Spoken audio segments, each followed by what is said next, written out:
اگر اللہ تعالیٰ کو یہ معلوم تھا کہ لوگ اس کی نافرمانی کریں گے اور پھر جہنم میں جائیں گے تو اللہ تعالیٰ انہیں بناتا ہی نہیں۔ اللہ جو غفور الرحیم ہے اور بہت عظیم ہے، اس نے انسانوں کو آزمائش میں ڈالا ہی کیوں کہ وہ آخر میں آگ میں جلیں۔ اور اگر اللہ تعالیٰ اتنا عظیم ہے کہ اس کے لیے یہ کائنات مچھر کے پر کے برابر ہے تو پھر یہ سب مخلوقات کوئی بڑی چیز نہیں ہے۔ پھر اللہ اپنی اس تخلیق کو عظیم کیوں کہتا ہے اور ہمیں بھی انہیں عظیم ماننے پر زور کیوں دیتا ہے؟ دوستو، یہ مشکل سوال کرنے والا شخص ایک ایتھیسٹ تھا۔ اس نے ڈاکٹر ذاکر نائک صاحب سے سوال کیا اور پھر ان دونوں کے درمیان کافی لمبی کنورسیشن ہوئی جو ہم آپ کو ابھی بتانے لگے ہیں۔ ویڈیو کو پورا دیکھیے گا اور لائک ضرور کیجیے گا۔ یہ سوال کرنے والا شخص امریکہ سے تعلق رکھنے والا ایک انٹرپرینیور اور مارکیٹنگ مینیجر تھا جس کا نام ہیریسن تھا۔ اس نے ڈاکٹر ذاکر نائک صاحب سے سوال کیا کہ میرے دو دوست جن میں سے ایک عیسائی تھا اور ایک ایتھیسٹ تھا آپ کی ویڈیوز دیکھ کر اسلام قبول کر چکے ہیں۔ اس نے کہا میرے انہی دوستوں نے مجھے آپ کا ایتھیسٹ والا ویڈیو پروگرام دیا جس میں آپ نے بہت اچھی وضاحت کی ہے،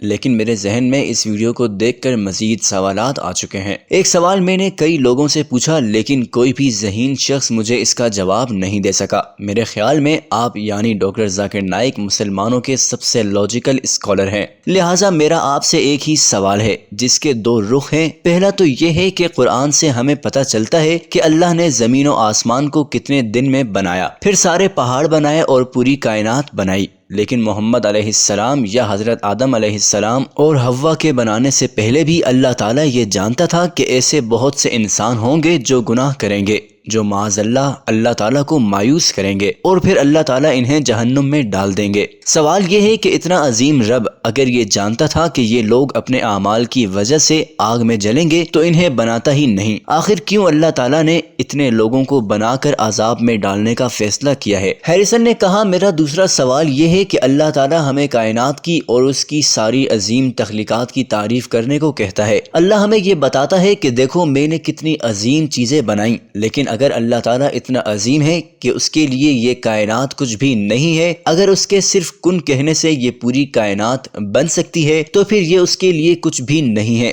پھر اللہ تعالیٰ اسے عظیم کیوں کہہ رہا ہے؟ دوستو اب دیکھتے ہیں ڈاکٹر ذاکر نائک صاحب نے اس کا کیا جواب دیا۔ ڈاکٹر ذاکر نائک صاحب نے فرمایا آپ کا سوال بہت ہی انٹلیکچوئل ہے پر میں آپ کو اس کا جواب دیتا ہوں۔ میرا ایک اسکول ہے جس کا نام اسلامک انٹرنیشنل اسکول ہے۔ میں آپ سے ایک سوال پوچھتا ہوں، فرض کریں میرے اسکول میں ایک ٹیچر پیپر بناتی ہے، پیپر میں سوال آتا ہے 2 + 2 برابر ہے کویسچن مارک۔ اب بچوں نے اس کا جواب دینا ہے، حالانکہ اگر ٹیچر چاہے تو وہ آسانی سے بچوں کو اس کا جواب بتا سکتی ہے، لیکن انصاف کا تقاضا یہی ہے کہ جواب نہ بتائے۔ ہیریسن نے کہا یہ تو سچویشن پر ڈیپینڈ کرتا ہے۔ ڈاکٹر صاحب نے کہا پورا سوال سنیے، اگر وہ ٹیچر چاہے تو کسی ایک بچے کو سوال کا جواب دے سکتی ہے، اس صورت میں آپ اس ٹیچر کو کیا کہیں گے؟ ہیریسن نے کہا وہ ٹیچر انجسٹ یعنی انصاف نہ کرنے والی ہوئی۔ ڈاکٹر ذاکر نائک صاحب نے فرمایا جی ہاں ایسا ہی ہے، وہ ٹیچر نا انصاف ہوگی۔ اگر اللہ تعالیٰ انسانوں کو سب کچھ پہلے سے بتا دیتا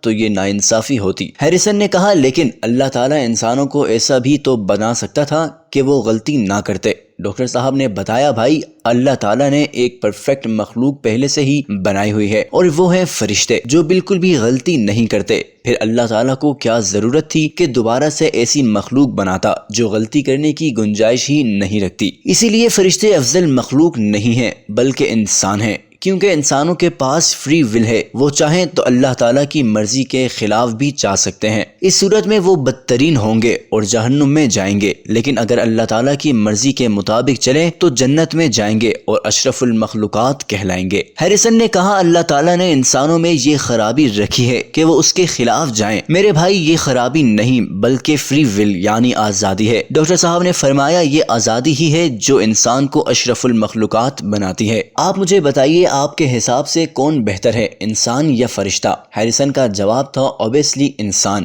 اگر وہ اچھے عمل کرے۔ ڈاکٹر صاحب نے فرمایا جی ہاں بالکل یہی ہے۔ اللہ تعالیٰ نے سورہ اعراف آیت نمبر 72 میں ارشاد فرمایا کہ اللہ تعالیٰ نے تمام انسانوں کو بنانے کے بعد ایک جگہ جمع کیا اور ان سے پوچھا کہ کیا وہ انسان بننا چاہتے ہیں، کیا وہ اپنی مرضی کرنے کی ذمہ داری لینا چاہتے ہیں، اور انسانوں نے یہ ذمہ داری لی۔ انہوں نے اشرف المخلوقات بننے کا فیصلہ کیا۔ ساتھ میں اللہ تعالیٰ فرماتا ہے کہ انسان بے وقوف تھا جس نے ایسا کیا، حالانکہ دنیا کی باقی تمام مخلوقات اللہ تعالیٰ کے حکم کے تابع ہیں، لہٰذا میں اور آپ غلط ہیں۔ ہماری غلطی ہے کہ ہم نے اس امتحان میں اترنے کا فیصلہ کیا۔ ہیریسن نے کہا میرے سے تو کسی نے نہیں پوچھا تو آدم اور حوا سے گیا تھا، لیکن ڈاکٹر صاحب نے فرمایا میرے بھائی اللہ تعالیٰ نے سب انسانوں سے پوچھا ہے۔ قرآن مجید یہ کہہ رہا ہے ہماری یادداشت سے بھلا کے ہمیں اس دنیا میں بھیجا گیا، لہٰذا اب ایک دفعہ جب آپ امتحان میں اترنے کا فیصلہ کر لیتے ہیں تو پھر یہ نہیں کہتے کہ مجھے اس امتحان میں کیوں ڈالا گیا۔ آپ کا کہنا ہے کہ مجھے کچھ یاد نہیں۔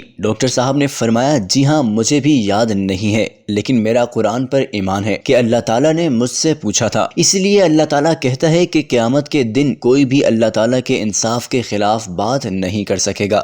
ہو سکتا ہے ان کی یادداشت واپس آ جائے، لہٰذا کوئی بھی آبجیکشن نہیں دے سکے گا۔ اگر کوئی انسان اللہ تعالیٰ سے کچھ کہے گا تو صرف اتنا کہے گا کہ مجھے ایک اور موقع دے دیا جائے، مجھے دوبارہ سے دنیا میں بھیج دیا جائے، پر اس وقت موقع نہیں دیا جائے گا کیونکہ وہ انصاف کا اور فیصلے کا دن ہوگا۔ لہٰذا آپ کے پہلے سوال کا جواب یہی ہے کہ ہر لاجیکل انسان آپس میں بھی یہی کہے گا کہ انسان کو آزادی ملنا بہتر ہے کیونکہ وہ اپنی مرضی سے عمل کر سکتا ہے۔ البتہ آپ کی یہ بات بالکل ٹھیک ہے کہ آپ کو یاد نہیں ہے کہ اللہ نے آپ سے پوچھا تھا، پر جب آپ مر جائیں گے اور قیامت کے دن ہم دونوں ملیں گے تو آپ یہی کہیں گے کہ اب مجھے سب یاد آ گیا ہے، لیکن اس وقت یاد آنے کا فائدہ نہیں ہے۔ اصل میں تو اس دنیا میں ایمان رکھنا ہے جو آپ کو قرآن کے ذریعے ملے گا۔ ڈاکٹر صاحب نے فرمایا میں نے اپنے ایتھیزم والے لیکچر میں بھی بتایا تھا کہ قرآن پاک میں بتائے گئے سائنٹیفک فیکٹس میں سے 80% بالکل پروف ہو چکے ہیں اور باقی بچے 20%۔ ان کے بارے میں ابھی تک سائنس کچھ نہیں کہہ سکتی کیونکہ ابھی سائنس اتنی ایڈوانس نہیں ہوئی ہے، لیکن سائنس کے پاس ان 20% کو غلط ثابت کرنے کا کوئی لاجک نہیں ہے۔ لہٰذا اگر آپ سے پوچھے بغیر آپ کو انسان بنا دیا گیا ہوتا تو آپ کی بات صحیح تھی، لیکن آپ سے پوچھا گیا ہے اور آپ کے امتحان سے گزرنے کا فیصلہ کیا گیا ہے تو پھر یہ آپ کی غلطی ہے، جیسا کہ اللہ تعالیٰ قرآن میں بھی کہتا ہے کہ انسان بے وقوف ہے جس نے یہ بوجھ اٹھانے کا فیصلہ کیا۔ ہیریسن کا سوال پھر وہی تھا کہ مجھے یاد کیوں نہیں ہے۔ ڈاکٹر صاحب نے فرمایا بردر اگر کوئی ٹیچر امتحان لے، امتحان سے پہلے بچوں کو پڑھا بھی دے لیکن انہیں امتحان کے وقت کتاب ہاتھ میں دے دے تو پھر یہ کیسا امتحان ہوگا؟ لہٰذا اللہ تعالیٰ نے بھی کتاب ہمارے ہاتھ میں نہیں دی، ہمیں اس امتحان میں ڈالنے سے پہلے ہمارے ذہن سے سب کچھ بھلا دیا گیا جو قیامت کے دن یاد آ جائے گا، تب سب واضح ہو جائے گا۔ آپ کا دوسرا سوال یہ تھا کہ اگر اللہ تعالیٰ کے لیے یہ کائنات کچھ نہیں ہے تو پھر اللہ تعالیٰ ان چیزوں کو اتنا عظیم بنا کر ان کی مثالیں کیوں دیتا ہے؟ ڈاکٹر صاحب نے فرمایا بات یہ ہے کہ اللہ تعالیٰ قرآن میں کہتا ہے کہ اگر قرآن کسی پہاڑ پر نازل ہوتا تو وہ ریزہ ریزہ ہو جاتا، لیکن یہ انسان ہے جو اس کا بوجھ اٹھا سکتا ہے۔ اللہ تعالیٰ یہ مثالیں دے کر ہمیں یہ بتانا چاہتا ہے کہ دیکھو یہ اتنی بڑی بڑی چیزیں بھی کچھ نہیں ہیں، میں انہیں صرف کن کہہ کر بنا سکتا ہوں، لیکن میری سب سے افضل مخلوق تم ہو، تو پھر تم کیوں نہیں سمجھتے؟ دوستو ڈاکٹر ذاکر نائک صاحب نے فرمایا یہ مثالیں ہمارے لیے دی گئی ہیں، ہمیں اسی لیے کہا گیا ہے کہ دن میں 5 دفعہ نمازوں میں اللہ اکبر کہو تاکہ ہمیں یہ احساس ہوتا رہے کہ اللہ سب سے بڑا ہے۔ ہماری انسانوں کی یہ فطرت ہے کہ ہم اس شخص کے پیچھے چلتے ہیں جو زیادہ مشہور ہو یا طاقتور ہو، لہٰذا اگر ہمیں یہ احساس رہے گا کہ یہ کائنات یہ اتنی بڑی اتنی عظیم اور اتنی کمپلیکس کائنات اللہ نے بنائی ہے تو پھر ہی ہم اللہ تعالیٰ کی پیروی کریں گے۔ لہٰذا یہ مثال ہمارے لیے اللہ نے دی ہے تاکہ ہم ان مثالوں کے ذریعے اللہ کو بڑا مانیں، ورنہ ہمارے اللہ اکبر کہنے سے اللہ تعالیٰ پر کوئی اثر نہیں پڑے گا۔ اللہ تعالیٰ پہلے سے ہی سب سے عظیم ہے۔ ہیریسن نے کہا میرے لیے یہ بات عجیب نہیں ہے کہ اللہ نے اتنی بڑی چیزیں کیسے بنائی ہیں کیونکہ اللہ ہے ہی اتنا بڑا۔ ڈاکٹر صاحب نے فرمایا اللہ کے لیے نہیں ہے لیکن ہمارے سب کے لیے اور آپ کے لیے یہ چیزیں بہت بڑی اور عظیم ہیں، اسی لیے اللہ نے ہمارے لیے یہ کہا ہے۔ اب اگر اتنی بڑی کائنات کائنات کا رب مجھے حکم دے گا کہ شراب نہ پیو یا سور کا گوشت نہ کھاؤ تو میں ضرور اس کا حکم مانوں گا، کیونکہ میں اس پر یقین رکھتا ہوں کہ وہ اتنا بڑا ہے۔ ہیریسن نے پھر کہا اگر مجھے بل گیٹس $100 دے تو اس میں کون سی بڑی بات ہے؟ ڈاکٹر صاحب نے فرمایا بل گیٹس کے لیے یہ کوئی بڑی بات نہیں ہے، لیکن آپ کے لیے بہت بڑی بات ہوگی کہ بل گیٹس نے آپ کو پیسے دیے، چاہے $100 دیے یا $1000 دیے، یہ بڑی بات نہیں ہے۔ بڑی بات یہ ہے کہ بل گیٹس نے دیے، لہٰذا بڑی بات یہ ہے کہ اللہ نے یہ سب ہمارے لیے بنایا ہے، اور ہمارے لیے یہ سب کتنا مشکل ہے یہ آپ بھی جانتے ہیں، ہم تو ایک مکھی تک نہیں بنا سکتے۔ یہ تھی دوستو آج کی ویڈیو کیسی لگی کمنٹ سیکشن میں ضرور بتائیے گا۔ ویڈیو کو لائک کیجئے، شیئر کیجئے اور ہمارے چینل کو ضرور سبسکرائب کیجئے۔